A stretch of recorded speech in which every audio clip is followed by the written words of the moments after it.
Praise the Lord. இந்த நாளில் உங்களோடு இருப்பதில் மிக்க மகிழ்ச்சி. இந்த நவம்பர் மாதம், வருகிற மாதம் கிறிஸ்மஸ் என்று சொல்கிறபடினால இந்த மாதத்தில் பிதாவுடைய அன்பை குறித்து நாம் சிந்திப்போம். தொடர்ச்சியாக பிதாவின் அன்பை நாம் சிந்திப்பது நமக்கு ஆசீர்வாதமாக இருக்கும் என்று நான் நம்புகிறேன். வாசிக்கிற தெரிஞ்ச வேத பகுதி யோவான் 3ஆம் அதிகாரம். யோவான் 3ஆம் அதிகாரம் 16, 17 ஆகிய வசனங்கள்.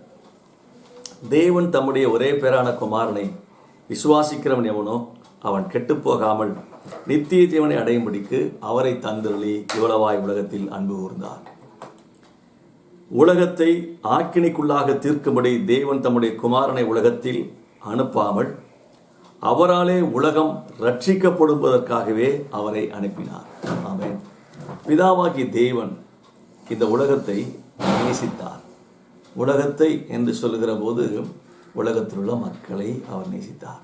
ஏன் பிதாவாகிய தேவன் உலகத்தின் மக்களை நேசிக்க வேண்டும் என்று சொன்னால், பிதா எப்படி சொல்ல விரும்புகிறேன், குமாரனாகி இயேசுவுக்கு அவர் பிதாவா அல்லது மனுகுலத்திற்கு அவர் பிதாவா என்று நாம் சிந்திக்கணும். இந்த ரெண்டையும் பார்த்துக்கணும். குமாரன் பிதா, குமாரன் பரிசுத்த ஆவியானவர். அவருக்கு பேர் பிதா என்று கொடுக்குறோமா? இல்லை நீங்கள் இன்றைக்கு நிறைய பேர் இந்த யெகோவா சாட்சி, யெகோவா விட்னஸ் அவங்கெல்லாம் பார்த்தீங்கன்னா யெகோவா தேவன் அப்படின்ற ஒரு தனியாக திருத்துவத்தை குழப்பி கொண்டிருக்கிறார்கள். பிதா, குமாரன் பரிசுத்த ஆவியான 3 பேரும் வேறு வேறு அப்படின்றது ஒரு குரூப் இருக்குது. ஒரு குரூப் ஒன்றா இருக்குன்னு ஒரு குரூப் இருக்குது. இல்லை எல்லாமே ஒன்றா இருக்கிறதுனால இது யெகோவா என்று சொல்லுகிற ஒருத்தர் இருக்கார். ஒருத்தர் பிதா என்று சொல்லுகிறதுல இல்லை குமாரன் தான் என்று சொல்லுகிற ஒருத்தர் இருக்கிறாங்க. இப்படி கரிஸ்மேட்டிக் குரூப் ஒன்று இருக்குது. பரிசுத்த ஆவியானவர் என்று சொல்கிற ஒரு கூட்டம். இப்படி கிறிஸ்தவத்திலே நிறைய குழப்பங்களை விதைத்து கொண்டிருக்கிற ஒரு கூட்டம் இன்றைக்கும் இருக்கிறது. நீங்கள் அதை புரிந்து கொள்ள வேண்டும். பிதா, குமாரன், பரிசுத்த ஆவியானவர் 3 பேரும் ஒரே தெய்வீக நிலையில் தான் இருக்காங்களே தவிர, ஒரே ஸ்டேட்டஸ் தானே தவிர, அவர்களுக்கு வேறு வேறு ஸ்டேட்டஸ் நம்ம கொடுக்கக்கூடாது. அதே சமயம் 3 பேருடைய நிலைப்பாடுகளை பார்க்குறப்போ, ஸ்டேட்டஸுடைய நிலைப்பாடுகளை பார்க்குறப்போ 3 பேரும் தனித்தனி ஆழ்த்துவமுடையவர்களாக இருக்கிறாங்க. பர்சனாலிட்டி தனித்தனியாக இருக்குது. அப்போது இந்த விஷயங்களை நாம் வருகிற நாட்களில், இந்த தெய்வீகத்தை நாம் என்ன செய்ய வருகிற நாட்களில் நாம் சிந்திக்கலாம். இன்றைக்கு காலையில் நாம் சிந்திக்க வேண்டியது பிதா யார் என்று சொல்கிறதை பார்க்கலாம். அடுத்தது பிதாவாகிய தேவனுடைய அன்பை குறித்து இன்றைக்கு நாம் பார்ப்போம். பிதா என்று சொல்லுகிறது அவருக்கு கொடுக்கப்பட்ட பேர் என்று நாம் எடுக்கக்கூடாது. பிதா என்று சொல்லுகிற அந்த வார்த்தையை இயேசு கிறிஸ்து தான் இந்த உலகத்துக்கு அறிமுகப்படுத்துகிறார். என்னை அனுப்பினவருடைய அப்படின்றாரு. அடுத்தது பிதா என்று சொல்லுகிறார். அப்போ இந்த பிதா என்று சொல்லுகிற ஒரு நபரை, ஒரு ஆளை காட்டுறது யாருன்னு கேட்டிங்கன்னா இயேசு கிறிஸ்து. அதை குறித்து நீங்கள் யோவான் 1ஆம் அதிகாரத்தில் வாசிக்கிற போது, நான் யாரை வெளிப்படுத்த வந்தேன் என்று சொல்லுகிறார். பிதாவை குறித்து சொல்லுகிறதுக்காக நான் இவைகளை சொல்லிட்டு இருக்கிறேன். பிதா யார் என்பதை இயேசு கிறிஸ்து சொல்லும்போது சொல்கிறார். 1ஆம் அதிகாரத்துக்கு நீங்கள் திருப்பும்போது யோவான் 1ஆம் அதிகாரத்தில் இப்படி அவர் பிதாவாகியது எனக்கு சொல்ல அதை பாருங்க. அதாவது 1ஆம் அதிகாரம்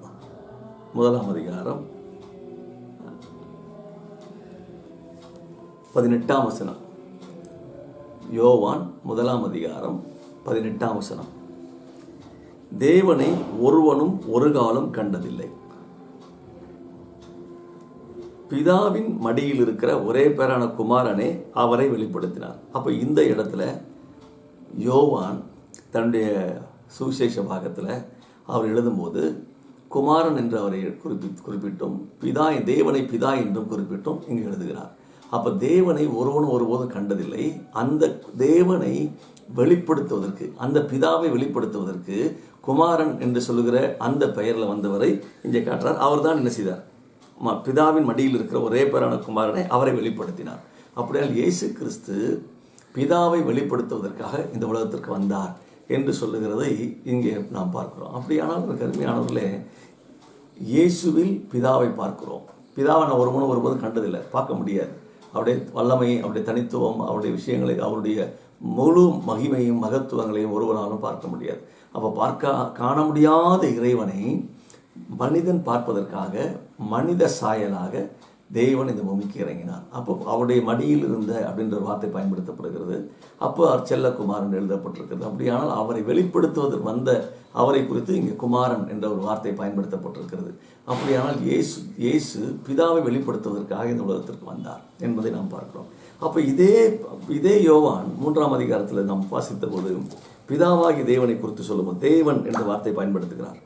தேவன் என்ற வார்த்தை பயன்படுத்துகிறார். தம்முடைய ஒரே பேரான குமாரனை விசுவாசிக்கிறவன், அப்போ தம்முடைய குமாரன் ஒரே பேரான குமாரன். அங்கு நாம் பார்த்தது முதல் அதிகாரத்தில் பார்த்தது அவர் குமாரன் என்று சொல்கிற வார்த்தை. அதே போல பிதா என்ற வார்த்தை அங்கே வாசித்தோம். அங்கே வாசித்த 18ஆம் அதிகாரத்தில் வாசித்தது ஒருவனும் பிதாவை கண்டதில்லை, தேவனை கண்டதில்லை, பிதாவின் மடியில் இருக்கிற ஒரே பேரான குமாரனே. அப்படியே ஒரே பேரான குமாரன் என்று சொல்கிற வார்த்தையை பயன்படுத்தினதும் இந்த யோவான். அப்போ அவர் சொல்றார், என்ன சொல்றாரு, அவர் விசுவாசிக்கிறவன் எவனோ அவன் கெட்டு போகாமல் நித்திய ஜீவனை அடையும்படிக்கு அவரை தந்தருளி, அந்த குமாரனை இந்த உலகத்துக்கு அனுப்பி அதை தந்தருளி இந்த உலகத்தில் அன்பு கூர்ந்தார். இந்த உலகத்தின் மேல் அன்பு வைத்தார். அப்படியானால் பிதாவின் அன்பை வெளிப்படுத்துவதற்கு அதற்கு ஒரு தியாகத்தை அல்லது தன்னுடைய குமாரனை இந்த பூமிக்கு அனுப்பினார் என்று வாசிக்கிறோம். அப்படியால் பிதாவின் அன்பை வெளிப்படுத்த அல்லது பிதா நம்மை நேசிக்கிறார் என்பதற்கு அடையாளம் இயேசு கிறிஸ்து. இயேசுவை கண்டவன் பிதாவுடைய அன்பை கண்டான் என்று சொல்லி நாம் புரிந்து கொள்ளலாம்.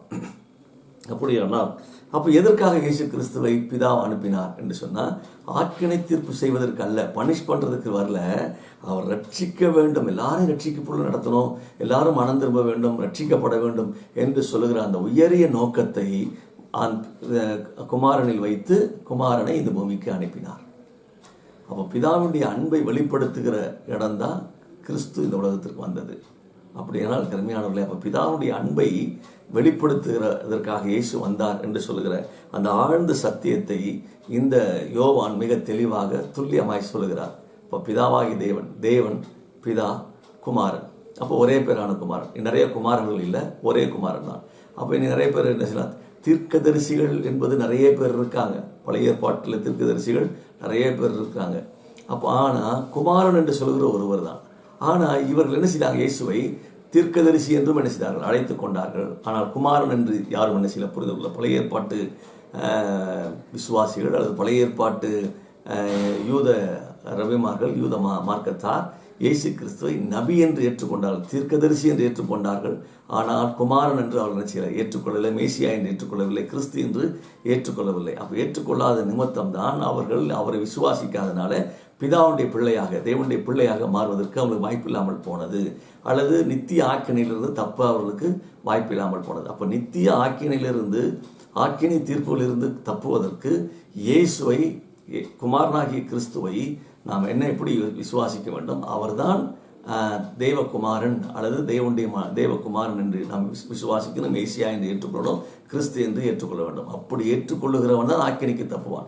அப்படியான இன்றைக்கு யூதர்கள் ஆக்கினைக்கு தப்பாது, அதாவது இயேசுவை விசுவாசிக்காத யூதர்கள் இதிலிருந்து தப்பிக்க வாய்ப்பே கிடையாது. எனவே எப்பொழுது யூதம் அல்லது இஸ்ரேல் மேசியா என்று இயேசுவை, சிலுவையில் அறையப்பட்ட இயேசுவை மேசியா என்று ஏற்றுக்கொள்கிறதோ அப்பொழுது ஆக்கினைக்கு அவர்கள் தப்புவார்கள். அதுவரையிலும் இந்த இஸ்ரேல் ஆக்கினைக்கு தப்பாது, அல்லது இஸ்ரேலின் ரட்சிக்கப்படாத மக்கள் ஆக்கினைக்கு தப்ப மாட்டாங்க என்பதை நாம் புரிந்து கொள்ள வேண்டும். அப்படியானால் இயேசு இந்த உலகத்துக்கு வந்ததின் நோக்கம், பிதாவுடைய அன்பு இந்த உலகத்துக்கு பிதாவின் அன்பு இந்த உலகத்திற்கு இயேசுவை அனுப்பினதன் நோக்கம், இந்த மக்கள் ஆக்கினை தீர்ப்பு அடையக்கூடாது என்பதற்காகத்தான் அவரை அனுப்பினார். இப்போ பிதாவின் அன்பு நாம் ஆக்கினை தீர்ப்பு அடையக்கூடாது என்பதற்காக. அது மட்டும் இல்லை, இன்னொரு விஷயத்தை நாம் பார்க்கணும், நாம் ரட்சிக்கப்பட வேண்டும் என்பதற்காகத்தான் இயேசு இந்த உலகத்திற்கு பிதாவினால் அனுப்பப்பட்டார். அப்போ பிதாவுடைய அன்பு. இப்போ ஏன் அந்த ரட்சிக்கப்பட வேண்டும், ஏன் ஆண்டவர் இவர்கள் அனுப்பணும் என்று சொன்னால், ஏதோ ஒரு சம்பவம் நடந்திருக்கணும். மனு வர்க்கத்தில் ஒரு சம்பவம் நடந்துச்சு. என்ன நடந்துச்சு, தேவன் மனிதனை தமது சாயலாக தமது ரூபத்தின்படி மனிதனை உண்டாக்கினார். நீங்கள் ஆதியாகம புஸ்தகம் 1ஆம் அதிகாரம் 27 2ஆம் அதிகாரத்தில் நான் வாசிக்கிற போதெல்லாம் நீங்கள் வாசிக்கும் போது, தேவன் தமது சாயலாக தமது ரூபத்தின்படி மனுஷனை உருவாக்குவமாக என்று சொல்லி மனிதனை தேவன் தமது சாயலாக உண்டாக்கினார். அப்போ தமது சாயலில் படைக்கப்பட்ட மனிதன் ஏதேன் தோட்டத்தில் அவர் உண்டாக்கின மனிதனை கொண்டு வந்து ஏதேனில் ஒரு தோட்டத்தை அமைத்து அந்த தோட்டத்தில் கொண்டு வந்து உட்கார வைக்கிறார், அவனை வாழ வைக்கிறார், அதை அனுபவிக்கும்படி சொல்கிறார். தோட்டத்தின் நிறைய மரங்களை உண்டு பண்ணுகிறார். புசிப்புக்கேற்ற மரங்கள் இருக்கிறது, ஜீவ விருட்சம் இருக்கிறது, அதுக்கப்புறம் நன்மை தீமை அறியத்தக்க விருட்சமும் இருக்குது. 3 வெரைட்டி அங்கே இருக்குது. அப்போ ஆண்டவர் சொல்கிறாரு, இது ஜீவ விருட்சம், இதை நீ சாப்பிட்டினா நீ சாகா வாழ்வு பெற முடியும். அடுத்தது இன்னொரு விருட்சம் இருக்கிறது, நன்மை தீமை அறியத்தக்க விருட்சம், இதுகிட்ட போனீங்கன்னா ஒன்று போகாத. அது என்னென்னு சொல்ல, நீ அங்கே போகாத, அந்த இடத்துக்கு நீ போகாத. பிரமாணத்தை வைக்கிறார், நீங்கள் போகாத. ஏன்னா மனிதனை ரோபோவாக உண்டு பண்ணலை, மெஷினாக இருக்கல, அவனுக்குள்ள சுயசித்தம் ஒன்றை வைத்திருக்கிறதை ஆக்டிவேட் பண்ணுறதுக்காக அவர் சொன்னார், அங்கே போகாத என்று சொன்னார். எனவே சுயசித்தம் ஆக்டிவேட்டாக இருந்துச்சு. அவன் அங்கே போகல, வெகு காலம் அங்கே போகவே இல்லை. அதுக்கு பிறகு ஜீவ விருட்சத்தை உண்டு பண்ணினார். ஜீவ விருட்சம் என்பது நன்மை தீமை அறியத்தக்க விருட்சத்துக்கு போகாது என்று சொன்ன ஆண்டவர் புசிப்புக்கேற்ற மரங்களையும் உண்டு பண்ணினார். 3 மரங்கள் இருந்தது. 1 ஜீவ விருட்சம், 2 புசிப்புக்கேற்ற மரங்கள், 2 நன்மை தீமை அறியத்தக்க விருட்சம். இந்த 3 மரங்கள் வெரைட்டி இருந்துச்சு, அந்த விருட்சங்கள் இருந்தது. அப்படியானால் நன்மை தீமை அறியத்தக்க விருட்சத்தினிடத்தில் அதை வேண்டாம் என்று மட்டும் விளக்கின மரம் என்று வேதம் சொல்கிறது. விளக்கினார் என்று எழுதியிருக்கிறது. ஆனால் சில காலங்கள் அவர்கள் அந்த தோட்டத்திலே வாழ்ந்து சில காலங்கள் சுற்றி திரிந்து ஜாலியாக தேவனோடு பேசி மகிழ்ந்து அவர்கள் சந்தோஷத்தை வெளிப்படுத்தி கொண்டிருந்த இந்த மனிதர்களை வஞ்சிக்க ஒரு பிசாசானவன் ஒரு சர்ப்பத்தை பயன்படுத்தினான். அவனுடைய பேச்சை கேட்டு ஏவாள் சாப்பிட்ட அந்த பழம்தான் அவள் தேவனுடைய அன்பை விட்டு வெளியே தள்ளினது, தேவனுடைய பாசத்தை விட்டு வெளியே தள்ளினது, தேவனுடைய குடும்பத்தை விட்டு வெளியே தள்ளினது, தேவனுடைய சமாதானத்தை விட்டு வெளியே தள்ளினது, தேவனுடைய ஐக்கியத்தை விட்டு வெளியே தள்ளினது. அவன் அவன் வீட்டு தோட்டத்து பழத்தை அவனுக்கே டெமோ பண்ணி காட்டி அவன்கிட்டயே அதை என்ன செய்ய ஏமாற்றி கொடுத்துட்டு போயிட்டான். அவள் சாப்பிட்டு தன் புருஷனுக்கும் கொடுத்தால் 2 பேரும் நிர்வாணி ஆனார்கள், அல்லது தன்னுடைய மகிமையின் வஸ்திரத்தை இழந்தார்கள், தேவ சாயலை இழந்தார்கள், தேவனுடைய ரூபத்தை இழந்தார்கள். அவர்கள் தன் நிர்வாணிகளாக என்ன செய்யாங்க அறியப்பட்டார்கள். அப்போ தேவ சாயலாய் படைக்கப்பட்ட மனிதன், தேவனுடைய ரூபத்தின்படி படைக்கப்பட்ட மனிதன் இப்போது பிசாசினால் கீழ்ப்படியாமை நிமித்தம், பிசாசு வஞ்சித்தது நிமித்தம் அவன் நிர்வாணம் என்று சொல்லுகிற அவலட்சணமான அசிங்கமான, அல்லது அவனுடைய சிந்தை தன்னைத்தானே பார்த்து நான் இப்படி அசிங்கமாக இருக்கிறேன் என்று சொல்லுகிற இடத்திற்கு அவன் தள்ளப்பட்டான். புரியும்னு நினைக்கிறேன். அப்போ இப்படி தள்ளப்பட்ட இந்த மனிதனை மீட்பதற்காக, மீண்டும் அந்த மகிமையை தருவதற்கு, மீண்டும் அந்த தேவ பிரசன்னத்தை தருவதற்கு, மீண்டும் அந்த தேவன் பிதா வைத்திருந்த மகிமையின் வாழ்க்கையை திரும்ப தருவதற்கு குமாரனாகிய இயேசுவை இந்த பூமிக்கு அனுப்பினார். அப்போ பிதாவாகிய தேவன் ஆதாமின் வம்சத்தை, ஆதாமை இழந்தார். அந்த இழந்து போனதை தேடவும் ரட்சிக்கவும் மனுஷகுமாரன் உலகத்துக்கு வந்திருக்கிறார் என்று சொல்லி நீங்கள் வாசிக்கலாம். நீங்கள் லூக்கா 19ஆம் அதிகாரம் 9, 10 ஆகிய வசனங்களில் வாசிக்கலாம். அப்போ சொல்ற 9ஆம் வசனம் சொல்லும்போது இவனும் ஆபிரகாமுக்கு குமாரனாக இருக்கிறான், இந்த வீட்டுக்கு ரட்சிப்பு வந்தது. அப்போ இயேசு கிறிஸ்து பிதா இந்த பூமிக்கு அனுப்பினதன் நோக்கம், இந்த பூமியில் இருக்கிற மக்களை இயேசுவை எவன் விசுவாசிக்கிறானோ அவன் ரட்சிக்கப்பட வேண்டும் என்பதற்காக இயேசுவை பிதாவாகிய இவன் இந்த பூமிக்கு அனுப்பினார். இதுதான் பிதாவுடைய அன்பு. அப்போ இந்த அன்பை இப்படி சொல்ல விரும்புகிறேன். ஒரு சின்ன உதாரண கதையை சொல்லி நான் உங்களை சொல்ல விரும்புகிறேன். இன்றைக்கு ஒரு மனிதன் ஒரு மிகவும் நேசிக்கிற, உபயோகப்படுத்தின அல்லது தன்னால் பாதுகாக்கப்பட்ட ஒரு பொருளை அவன் இழந்துட்டான். நான் இப்போ வாலிபர்களுக்கு சொல்லும்போது, அல்லது உலகத்தின் மனிதர்களுக்கு நாம் சொல்லும்போது, தான் உபயோகப்படுத்தின மொபைல் ஃபோனு எங்கேயோ மறந்து வச்சுட்டான்னு வச்சிங்களேன், அல்லது தொலைச்சிட்டான் அப்படின்னா, இந்த ஃபோனை தொலைச்ச நிமித்தம் அந்த வாலிப பசங்களும் பையனும் அல்லது ஆட்களும் அவங்க தவிக்கிற தவிப்பு, ஐயோ காணும், இல்லை இல்லை இல்லை இல்லை காணும், எங்கே தொலைச்சேன்னு தெரியல அப்படின்னு ஒரு மாதிரி மனநோயாளி மாதிரி அலைஞ்சு திரிவானுங்க, தவிப்பானுங்க. அப்போ அந்த தவிப்பு, ஒரு மனிதன் தான் கையில் பயன்படுத்தின ஒரு பொருள் தொலைஞ்சு போன நிமித்தம் அப்படி தவிக்கிறான். இப்படி சொல்லுகிறார், அது ஒரு டிவைஸை தொலைச்சிட்டான். அது 5,000 10,000 அல்லது 50,000 அல்லது எத்தனை லட்சமோ அதை கொடுத்து வாங்கின பொருளை அவன் லட்சத்தை பார்க்க மாட்டான், 5,000 ரூபா ஃபோனுன்னு பார்க்க மாட்டான். தன்னுடைய எல்லா தகவலும் அதுக்குள்ளே இருக்கிறது என்பதை அறிந்து அவன் சொல்லுவான், ஐயோ என்னது அப்படின்றது, ஏன் என்னுடைய எல்லா காரியமும் அதுக்குள்ளே இருக்குது, அது ஃபோன் எனக்கு காணும், தொலைஞ்சு போச்சே என்று சொல்லி அவன் அப்படியே தவிச்சிருவான். அப்போ நான் கேட்குற, ஒரு சாதாரண ஒரு அழிந்து போகிற ஒரு பொருளை ஒரு மனிதன் தொலைச்ச பிறகு அவன் எப்படி தவிக்கிறான். இப்போ மனிதர்கள் பொல்லாதவர்களாகி நாம் நம்முடைய பொருளை தொலைத்து இப்படி தவிக்கும்போது, ஜீவனுள்ள தேவன் தம்முடைய இமேஜ், தம்முடைய சாயலாக, தம்முடைய ரூபத்தின்படி படைக்கப்பட்ட மனிதனை ஏதேன் தோட்டத்திலிருந்து பிசாசானவன் வஞ்சித்து அவன் என்ன செய்தான், துரத்தி விட்டானே, அவர்கள் வெளியே போக வேண்டிய சூழ்நிலைக்கு உருவாக்கிட்டானே. அப்படியான தன்னுடைய பொருளை அவர் தொலைச்சிட்டாரே, தன்னுடைய பாதுகாப்பில் இருந்த பொருள், தம்முடைய கையில் இருந்த பொருள், தன்னோடு கூட வாழ்ந்த பொருள், தன்னோடு கூட ஐக்கியப்பட்டிருந்த ஒரு பொருளை பிசாசானவன் தந்திரமாக ஏமாற்றி இழுத்துட்டு வந்துட்டானே. அப்போ பிதாவாகிய தேவனுக்கு எவ்வளோ தவிப்பு இருக்கும் யோசித்து பாருங்க, எப்படி தவிச்சிருப்பார். அப்படியான கருமையானவர்களே, அந்த பிதாவின் தவிப்பை உணர்ந்தவராக புரிந்தவராக ஏக சுதனாக இருக்கிற ஒரே பேரான குமாரன் என்ன செய்தார்? பிதாவின் தவிப்பை புரிந்து கொண்டு பிதாவின் சித்தம் செய்வதே போஜனம் என்று சொல்லி இயேசு இந்த உலகத்துக்கு வந்தார். அப்படியான பிதாவுடைய அன்பை இந்த உலகத்துக்கு காண்பிப்பதற்காகத்தான் இயேசு இந்த உலகத்துக்கு அனுப்பப்பட்டார். எனவே பிதா எப்படி நேசித்தார்? மனிதனை தன்னால் உருவாக்கப்பட்டதான அந்த மண்ணை எப்படி அவர் நேசித்தார்? மண்ணினால் உருவாக்கப்பட்ட மனிதனை, அவனுக்குள்ள இருக்கிற ஜீவாத்மாவை, தனது சாயலாய் படைக்கப்பட்ட அந்த மனிதனை எப்படி அவர் நேசித்தார் என்பதை வெளிப்படுத்துவதற்காகத்தான் இயேசு இந்த உலகத்திற்கு அனுப்பப்பட்டார். குமாரன் கொடுக்கப்பட்டார். எனவே பிதாவுடைய அன்பு அவ்வளோ ஆழமான அன்பு, அவ்வளோ மேன்மையான ஒரு அன்பு. அவர் இயேசு கிறிஸ்துவை இந்த உலகத்திற்கு ரட்சிக்கபடியாக அனுப்பினார். பனிஷ் பண்ணுறதுக்கு இல்லை, தண்டிப்பதற்காக அல்ல. ஆனால் வருவார். எப்போது? மணவாட்டியை சேர்த்துக் கொள்வதற்கு மணவாளனாய் வருவார். ஒரு முறை இருக்கிறது. அடுத்தது நியாயாதிபதியாய் ஒரு முறை அவர் வருவார். அப்போது கிருபையும் சத்தியமும் அங்கே கிடையாது, சொல்ல மாட்டார். அங்கே ரட்சிப்புன்றது ஒன்று இருக்காது, அங்கே நியாய தீர்ப்பு தான் இருக்கும். அப்படியானால் இப்போது இயேசு கிறிஸ்து நமக்கு எப்படி அறியப்பட்டிருக்கிறார் என்றால் இரட்சகராக அறியப்பட்டிருக்கிறார். எதனால்?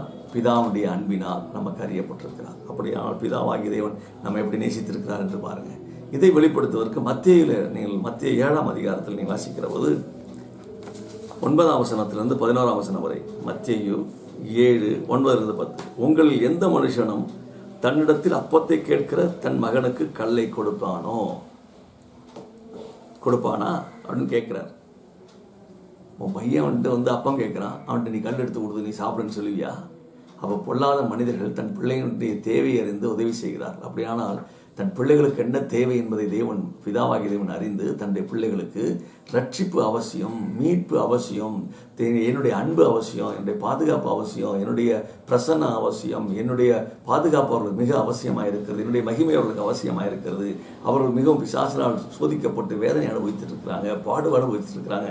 அவர்களை மீட்க வேண்டியது மிக அவசியமாக இருக்கு என்று அவர் அறிந்துதான் மனிதர்களுக்கு மீட்பை கொடுப்பதற்காக இயேசுவை இந்த உலகத்துக்கு அனுப்பினார். ரட்சிப்பை கொடுப்பதற்காக இயேசுவை இந்த உலகத்துக்கு அனுப்பினார். அப்போ பிதாவாகிய தேவன் உங்களுடைய தேவை என்ன என்பதை அவர் அறிந்திருக்கிறார். உங்களுடைய பிரச்சனை என்னன்னு அவர் அறிந்திருக்கிறார். உன்னுடைய குழப்பம் என்ன என்று அறிந்திருக்கிறார். உன்னுடைய வாழ்க்கையில் ரட்சிப்பு அவசியம் என்பதை தேவன் அறிந்துதான் ரட்சிக்கும்படி குமாரனை இந்த உலகத்துக்கு அனுப்பினார். அப்படி அனுப்பினது பிதாவாகிய தேவன் உங்கள் மேலும் என்மேல் வைத்த அன்பு, அவருடைய பரிதவிப்பு. ஐயோ, என் பிள்ளை, என்னுடைய மகன், என்னால் உருவாக்கப்பட்டவன், என் சாயலில் உருவாக்கப்பட்டவன், நிர்வாணமாய் வெளியே போனானே, நிர்வாணத்தை உடுத்தினானே பிசாசு என்று சொல்லி அவருக்கு மிகுந்த மகிமையினால் மூடப்பட்ட மனிதன், கணத்தினால் மகிமையினால் மூடப்பட்டதான ஒரு தெய்வ சாயலாய் படைக்கப்பட்ட ஒரு ஜீவாத்மாவை நிர்வாணப்படுத்தி, வேதனைக்குட்படுத்தி, அசிங்கப்படுத்தி, அவமானப்படுத்தி, அவன் எந்த அளவுக்கு கேவலப்படுத்தி அவனுடைய மனக்கண்ணை குருடாக்கி போட்டானே, அதை எண்ணிதான் பிதாவாகிய தேவன் குமாரனை எப்படியாயில் இவன் மீட்கப்பட வேண்டும், எவன் விசுவாசிக்கிறானோ அவன் என்ன செய்யட்டும், வரட்டும் என்று சொல்லி அங்கேயும் ஒரு பிரமாணத்தை வைக்கிறார். விசுவாசிக்கிறவன் மேசியா, இவர்தான் குமாரனாகிய கிறிஸ்து தான் மேசியா என்று விசுவாசிக்கிறவன், இவர்தான் தெய்வகுமாரன் என்று விசுவாசிக்கிறவன் எவனோ அவன் ரட்சிக்கப்படுவான். அவன் ரட்சிக்கப்பட்டவன் எவனோ அவன் நித்திய ஜீவனை சொந்தமாக்கிக்குவான். நித்திய ஜீவனை சொந்தமாக்கினவன் என் பிள்ளையா மாறிடுவான். அவன் என்னோடு கூட என்ன செய்வான், யுகாயுகமாக என்னோடு வாழ முடியும் என்று சொல்லுகிற அந்த நிலைப்பாட்டை தேவன் நமக்கு உண்டு பண்ணி வைத்திருக்கிறார். ஆமேன். அது மட்டும் இல்லை, எனக்கு அருமையானவர்களே, அந்த வசனத்தின் தொடர்ச்சியை நான் வாசிக்கிற போது, மீனை கேட்டால் பாம்பை கொடுப்பானா? மீன் கேட்குறாங்க, மீனுக்கு பதிலாக பாம்பை கொடுப்பாரா? என்ன அழகாக வார்த்தை சொல்கிறார், கொடுக்குவானா? ஆகையால் பொல்லாதவர்களாகி நீங்கள் உங்கள் பிள்ளைகளுக்கு நல்ல ஈவுகளை கொடுக்க அறிந்திருக்கும் போது, பொல்லாதவர்களாகி நாம் நம்முடைய பிள்ளைகளை, பெத்த தாயை பிள்ளையை தூக்கி குப்பத்தொட்டில் போட்டு போகிற காலம், பெத்த தகப்பன் போடான்னு அடிச்சு துரத்துற காலம், பிள்ளையே இல்லைன்னு சொல்லிட்டு இருக்கிற காலம், அப்படிலாம் இருக்கிற இந்த காலத்தில், இப்படி இருக்கிற காலங்களில் பிள்ளைகளுக்கு என்று இன்றைக்கு பல விதங்களில் பல காரியங்களை பெற்றோர்கள் செய்து கொண்டும் இருக்கிறார். அப்படிப்பட்ட காலங்களில் பொல்லாதவர்களாக நாம கூட நம்ம பிள்ளைகளுக்கு என்ன செய்யறதில்லை, தப்பு செய்யறதில்லை, தவறு செய்யறதில்லை அப்படின்ட்டு இருக்கிறப்போ, பிதாவாகிய தேவன் நல்ல ஈவுகளை பரலோகத்தில் இருக்கிற உங்கள் பிதா தம்மிடத்தில் வேண்டிக் கொள்ளுகிறவர்களுக்கு நன்மையானவைகளை கொடுப்பது அதிக நிச்சயம் அல்லவா? நீங்கள் என்ன கேட்கல, பிதாவாகிய தேவன்கிட்ட நீ என்ன கேட்குறியோ அதை கொடுக்கறது எவ்வளோ நிச்சயம் என்று சொல்லி இயேசு கிறிஸ்து சொல்லித் தருகிறார். அப்படியானால் பிதாவாகி தேவனிடத்தில் நாம் என்ன கேட்கிறோமோ அது கிடைக்கும் என்று சொல்கிறார். அப்படியானால் நாம் என்ன கேட்கிறோம்? நீங்கள் பிதாவாகி தேவனை பார்த்து நேராக கேட்கறது இல்லை. நிறைய பேர் கடவுளே உனக்கு ஏன் பிரச்சனை, ஏன் இந்த வியாதி, ஏன் இந்த வருத்தம், ஏன் இந்த பிசாசுடைய போராட்டம், ஏன் நிம்மதி இல்லை என்று சொல்லி கடவுளே என்ற ஒரு பொதுவான வார்த்தை. கடவுள் இருக்காரா, எழுதி என்னை ஏன் இப்படி நான் படைச்சிருக்காரு, ஏன் இப்படி இருக்கிறேன் என்று சொல்லி பொதுவான நிலைப்பாட்டில் அழைக்கிறவர்களுக்கு கூட பிதா யார், அதாவது இறைவன் யார்? பிதா தானே. இவன் பொதுவான நிலைப்பாட்டில் அழைத்தா கூட அவனை அறியாமல் யாரைத்தான் கூப்பிடுகிறான்? பிதாவைத்தான் கூப்பிடுகிறான். அப்படியானால் இதை பார்த்த ஆண்டவர் இவன் யாரை பார்க்க வேண்டும்? இயேசுவை பார்க்க வேண்டும், இயேசுவை விசுவாசிக்க வேண்டும். விசுவாசித்தால் அவன் பிரச்சனையிலிருந்து விடுதலையாக்கப்படுவான். அப்படியானால் இன்றைக்கு நம்முடைய பிரச்சனையின் முடிவை தீர்க்கும்படியாகத்தான் பிதா நம்மேல் வைத்த அன்பை வெளிப்படுத்தினார். அந்த பிதா நம்மேல் வைத்த அன்பை வெளிப்படுத்துவதற்கு இயேசு விசுவாசித்தால் போதும், நித்திய ஜீவனை சொந்தமாக்குவேன். நித்திய ஜீவனை சொந்தமாக்கினா போதும், உலகத்தில் இருக்கிற எல்லா பிரச்சனைகளையும், பாடுகளையும், நிந்தை, அவமானங்கள், அவமானத்தின் அடையாளமாக, அதாவது பிசாசு உண்டு பண்ணினதான அதாவது நிர்வாணம், இது எல்லாத்தையும் கர்த்தர் மாற்றி மகிமையினால் நம்மை முடிசூட்டி பாதுகாக்க போதுமானவராக இருக்கிறார். அதை வெளிப்படுத்தும்படியாக 1 யோவான் 3ஆம் அதிகாரம் 1 வசனத்தில் சொல்லப்பட்டிருக்கு. நாம் தேவனுடைய பிள்ளைகள் என்று அழைக்கப்படுவதனாலே எவனொருவன் இயேசு கிறிஸ்துவை விசுவாசிக்கிறானோ அவன் தேவனுடைய பிள்ளையாகும்படி அதிகாரம் கொடுத்திருக்கிறார் என்று யோவான் 1ஆம் அதிகாரம் 12ஆம் வசனத்தில் இருக்கிறது. பிதாவாகிய தேவன் குமாரனை அனுப்பினதினாலே நம்மேல் வைத்த அன்பை வெளிப்படுத்தினார். அந்த இயேசு கிறிஸ்துவை எவன் விசுவாசிக்கிறானோ அவன் தேவனுடைய பிள்ளையாகும்படி இந்த உலகத்தில் அவருக்கு அதிகாரம் கொடுத்திருக்கிறார். அப்போ இயேசுவை விசுவாசிக்கிறோம், தேவனுடைய பிள்ளை. அப்போ தேவனுடைய பிள்ளை என்று நாம் அழைக்கப்படுவதனாலே, நாம் தேவனுடைய பிள்ளை என்று அழைக்கப்படுவதனாலே பிதாவானவர் நமக்கு பாராட்டின அன்பு எவ்வளவு பெரிதென்று பாருங்க. இப்போ நாம் யாராக மாறிடுறோம்? முன்ன ஒரு காலத்தில் பிசாசின் பிள்ளையாக இருந்தோம். பிசாசினால் உண்டாக்கப்பட்ட அத்தனை செய்கைக்கும் நான் அடிமையாக கிடந்தோம். இப்போ அவர் விடுதலையாக்கி குமாரனை விசுவாசித்து வெளியே வந்ததுனால பிதாவானவர் நமக்கு பாராட்டின அன்பு எவ்வளவு என்று நமக்கு என்ன செய்ய நமக்கு வெளிப்படுத்தியிருக்கிறார். அப்போ உலகம் அவரை அறியாதபடினாலே நம்மையும் அறியவில்லை. அதாவது பாருங்கள், உலகம் அவரை அறியாதபடினாலே, உலகம் என்ன செய்யல, அவரை அறியல, நம்மையும் அறியவில்லை. இந்த உலகம் யாரையும் அறியவில்லை, பிதாவாகி தேவனையும் அறியவில்லை. அதனால நம்மையும் அவர்களுக்கு தெரியல. இப்போ யாரெல்லாம் தேவனுடைய பிள்ளையாய் நம்ம வாழ்ந்துட்டு இருக்கிறோமோ நம்மை குறித்த அறிவும் இந்த உலகத்துக்கு என்ன செய்யல இல்லை. நம்மளை பார்த்தா என்ன செய்யுது, ரொம்ப மோசமாக தெரிகிற மாதிரி தெரியுது. நமக்கு நிறைய பிரச்சனைகளை கொண்டு வராங்க, குழப்பத்தை கொண்டு வராங்க. ஆனால் அவர்கள் என்ன தெரியல, பிதாவை தெரியாத மாதிரி நம்மையும் அவருக்கு என்ன செய்யல தெரியல அப்படின்னு சொல்றார். அப்படியான கருமையானவர்களே, இன்றைக்கு நாம் வஞ்சிக்கப்படாது இருக்க வேண்டும். நாம் ஏமாற்றப்படாமல் இருக்கணும். அதாவது தேவனால் உருவாக்கப்பட்டு மகிமையினால் முடிசூட்டப்பட்ட மனிதர்கள் திரும்பவும் பிசாசினால் என்ன செய்யப்படவில்லை, நம்மை இழுத்து விடக்கூடாது. எனவே இந்த உலகம் நம்மை தெரியாது, நமக்கு பிதாவை தெரியாதனால் நம்மை அவர்களுக்கு தெரியாது. ஆனால் தேவனுடைய அன்பு நம்மளை வெளிப்பட்டிருக்கிறது. நாம் தேவனுடைய பிள்ளைகளாக இந்த பூமியில் நாம் வாழ்வதற்கு பிதாவாகி தேவன் நம்மை நேசித்திருக்கிறார். அந்த நேசித்ததின் அடையாளம் கிறிஸ்து இந்த உலகத்தில் அனுப்பப்பட்டிருக்கிறார். அவரை விசுவாசிக்கிறோம், நாம் இப்போது தேவனுடைய பிள்ளைகள் ஆக்கப்பட்டிருக்கிறோம். ஆமென். அப்படியானால் பிதாவுடைய அன்பு நம்மை இந்த பூமியிலே தேவனுடைய பிள்ளைகளாக வாழ வைத்துக் கொண்டிருக்கிறது. பிதாவுடைய அன்பு இயேசு விசுவாசிக்கிறதுனால நாம் தேவனுடைய பிள்ளைகளாக இருக்கிறோம்.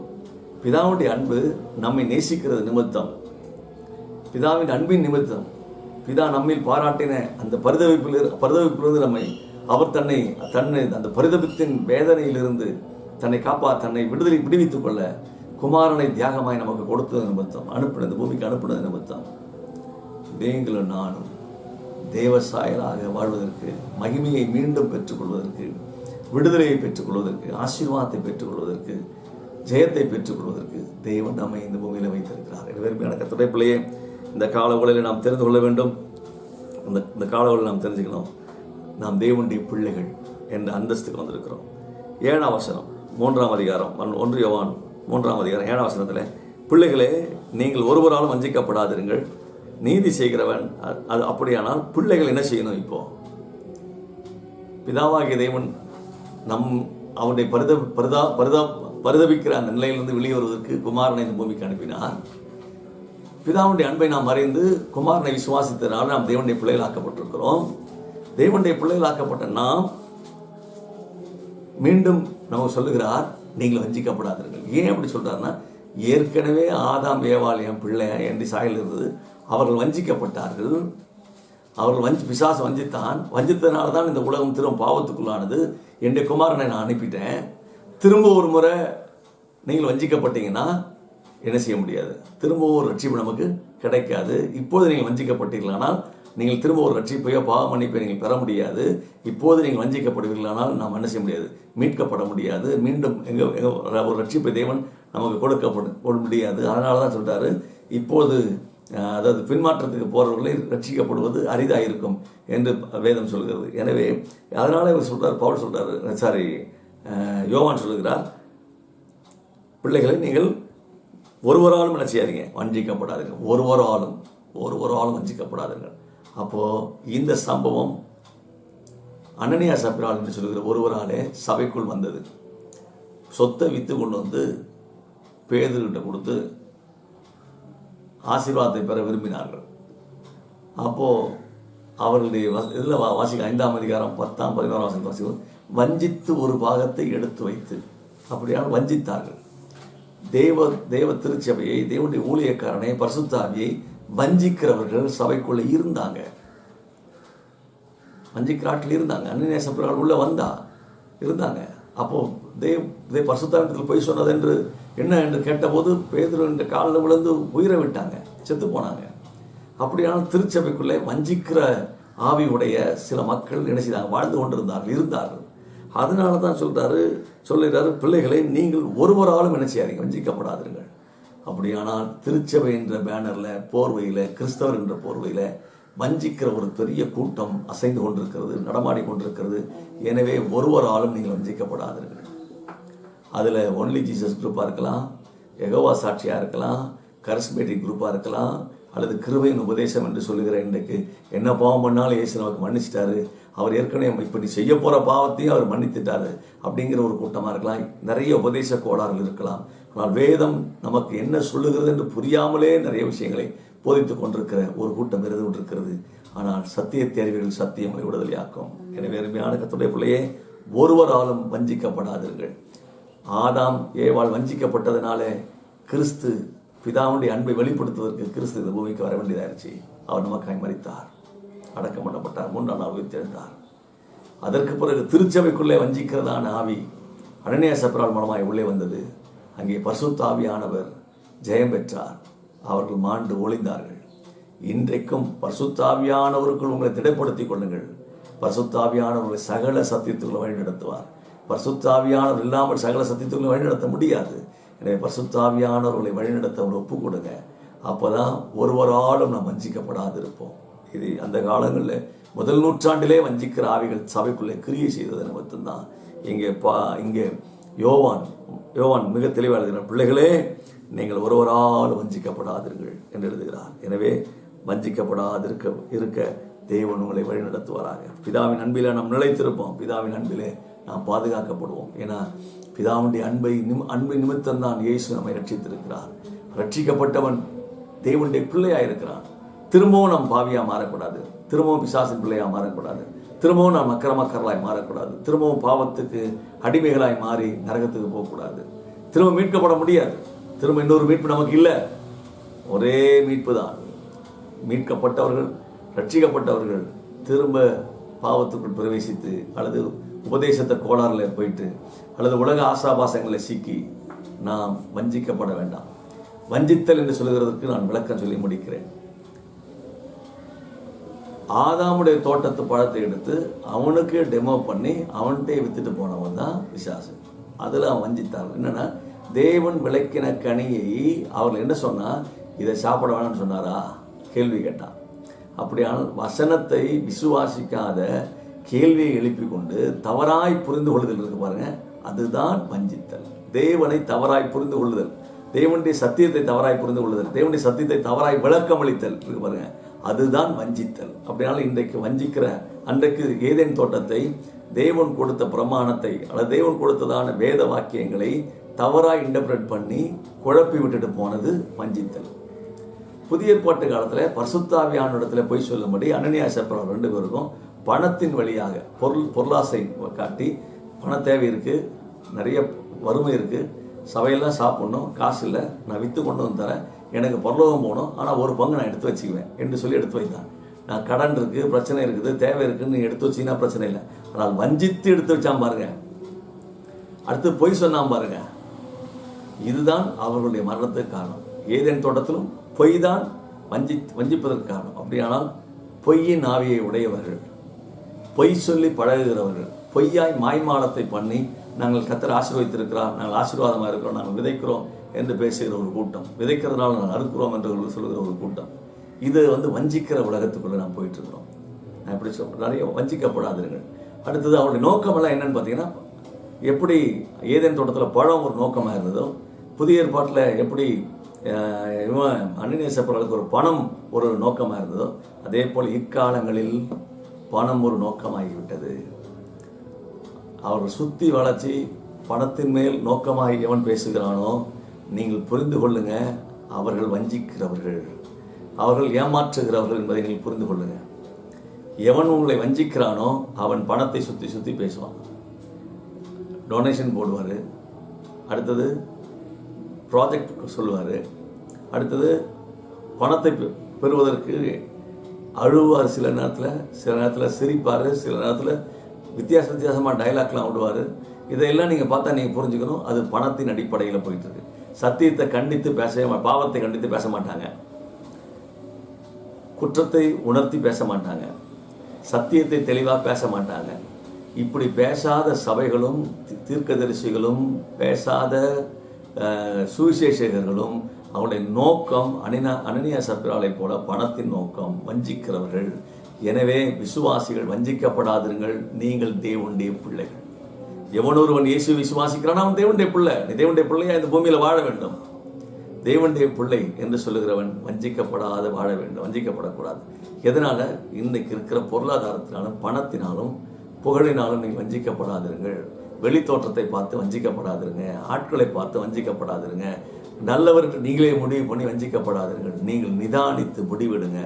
எனவே திருச்சபை மக்கள் வஞ்சிக்கப்படாமல் இருக்க வேண்டும். எனவே இந்த காலவழியில் புரிந்து கொள்ள வேண்டிய சத்தியம் என்ன? பிதாவாகிய தேவன் என்னை நேசித்தார், அவருடைய அன்பை வெளிப்படுத்துவது குமாரனை இந்த உலகத்துக்கு அனுப்பினார். அவரை நான் விசுவாசித்தால் போதும், நான் தேவனுடைய பிள்ளையாக இருக்கிறேன். நிர்வாணம் எனக்கு இல்லை, தேவனுடைய மகிமையினால் நான் முடிசூட்டப்பட்டிருக்கிறேன். தேவனுடைய மகிமையினால் மட்டுமல்ல, நான் தேவனுடைய பிள்ளை என்கிற அந்தஸ்துக்கு வந்திருக்கிறேன். இப்போ நான் தேவனுடைய பிள்ளைகளாக இருக்கிறேன். நான் தேவனுடைய பிள்ளையாக இருந்த ஆதாம் ஏவாளை பிசாசு வந்தித்தான். தேவனுடைய பிள்ளை என்ற அந்தஸ்தை கொடுத்த 2வது முறை கொடுத்ததான அனனியா சப்பிராலை பிசாசு வந்தித்தான்.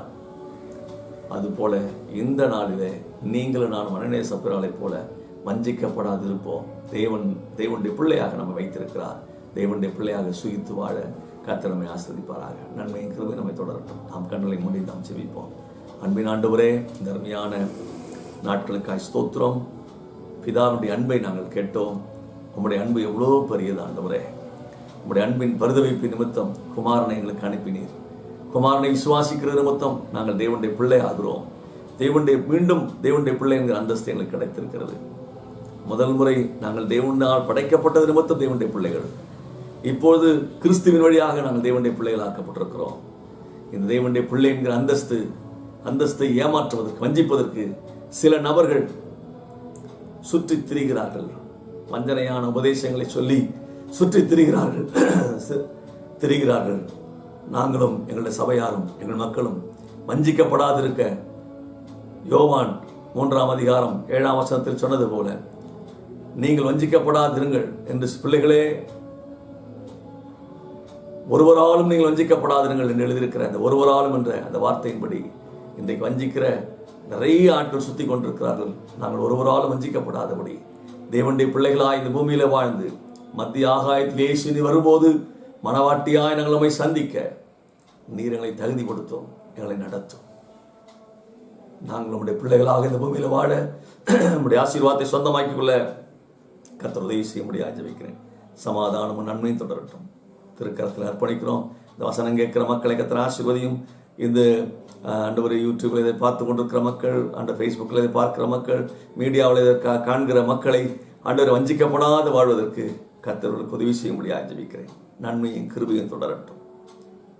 எங்களையும் ஆசீர்வதியும். இயேசுவின் நாமத்தில் வேண்டுகிறோம் நல்ல பிதாவே, ஆமென். ஆத்துமாவே கர்த்தரை ஸ்தோத்திரி, நம்முடைய நாமத்தை ஸ்தோத்திரி. ஆத்துமாவே கர்த்தரை ஸ்தோத்திரி, கர்த்தர் சில சகலமாக ஆமென். நம்முடைய பிதாவாகிய தேவனுடைய அன்பும் கர்த்தராகிய இயேசு கிறிஸ்துவின் கிருபையும் சமாதானமும் பரிசுத்த ஆவியானவருடைய அந்நியநேயம் பாதுகாப்பும் நம்ம அனைவரோட உலகத்தில் சகல பரிசுத்தவான்களோடும் கர்த்தர் ஒருவருக்கு நீங்காதிருப்பதாக. ஆமென். அல்லேலூயா, அல்லேலூயா, அல்லேலூயா. Praise God.